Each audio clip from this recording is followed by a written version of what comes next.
సందులు ఎన్ని రకాలు, అవి ఏవి అనేది మనం ఈ వీడియోలో తెలుసుకుందాం. ఈరోజు సందులు రెండు రకాలుగా ఉంటాయి. ఒకటి సంస్కృత సందులు, రెండోది తెలుగు సందులు అనేది రెండు రకాలుగా ఉంటాయి. సంస్కృత పదాల మధ్య మాత్రమే సంధి జరిగితే దాన్ని సంస్కృత సందులు అంటారు. తెలుగు పదాల మధ్య మాత్రమే సంధి జరిగితే వాటిని తెలుగు సందులు అని పిలుస్తారు. ఇక్కడ సంస్కృత సందులు మనం చూసామంటే మొత్తం అచ్చు సందులు, హల్ సందులు అని మళ్ళీ రెండు రకాలుగా డివైడ్ అయ్యి మనకి ఇక్కడ రాసి ఉన్నాము. అచ్చు సందులు అన్నప్పుడు సవర్ణ దీర్ఘ సంధి, గుణ సంధి, వృద్ధి సంధి, యనాదేశ సంధి 4 రకాలుగా రాసాం. హల్ సందులు అన్నప్పుడు అనునాసిక సంధి, విసర్గ సంధి, జస్త్వ సంధి, చుత్వ సంధి, పరసవర్ణ సంధి, పరరూప సంధి. ఇక్కడ మనకు లాస్ట్లో ఉన్నటువంటి పరసవర్ణ సంధి, పరరూప సంధి ఈరోజు మనం పెద్దగా వాడట్లేదు కాబట్టి మనకు అవసరం ఉండదు.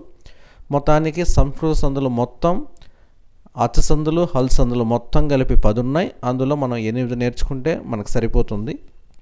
ఇటువైపు తెలుగు సందులు మీరు ఒకసారి గమనిస్తే అకార సంధి నెంబర్ 1, అకార సంధిని అత్వ సంధి అంటారు. ఇకార సంధిని ఇత్వ సంధి అని కూడా పిలుస్తారు. ఉకార సంధిని ఉత్వ సంధి అని కూడా పిలుస్తారు. త్రిక సంధి, ఆమ్రేడిత సంధి, ద్విరుక్త టకార సంధి, వీటి వరకు ఒక సెట్. ఇక్కడ ఆగమ సందులు అంటారు. మళ్ళీ ఆగమ సందులు, ఆగమ సందుల్లో చూస్తే నుగాగామ సంధి, దుగాగామ సంధి, రుగాగామ సంధి, ఎడాగమ సంధి, టుగాగమ సంధి. ఆ సంధిలోనే మనకు ఆగమం కనిపిస్తుంది. ఆగమ సందులు అంటారు. అంటే మిత్రుని వలె రెండు పదాలను ఒక పదంగా కలిపేటప్పుడు మిత్రుని వలె వచ్చి చేరేటువంటి పదాలను మనం ఆగమ సందులు అంటారు. ఇక్కడ ఆదేశ సందులని కింద ఇచ్చారు చూడండి. మళ్ళీ సరళాదేశ సంధి, సరళాదేశ సంధికి ఇంకొక పేరు ధృత ప్రకృతిక సంధి. తర్వాత గసడదవాదేశ సంధి, పొంఫాదేశ సంధి. ఈ మూడింటిని ఆదేశ సందులు అని పిలుస్తారు. ఆదేశం అంటే ఒక రెండు పదాలను కలిపి రాసేటప్పుడు శత్రువు వలె వచ్చి చేరేటువంటి పదాలను మనం ఆదేశ సందులు అంటారు. ప్రాతాది సంధి, పడ్వాది సంధి, లూలానాల సంధి.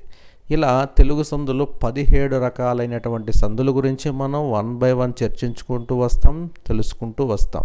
సందులు రెండు రకాలుగా ఉంటాయి. సంస్కృత సందులు, తెలుగు సందులు.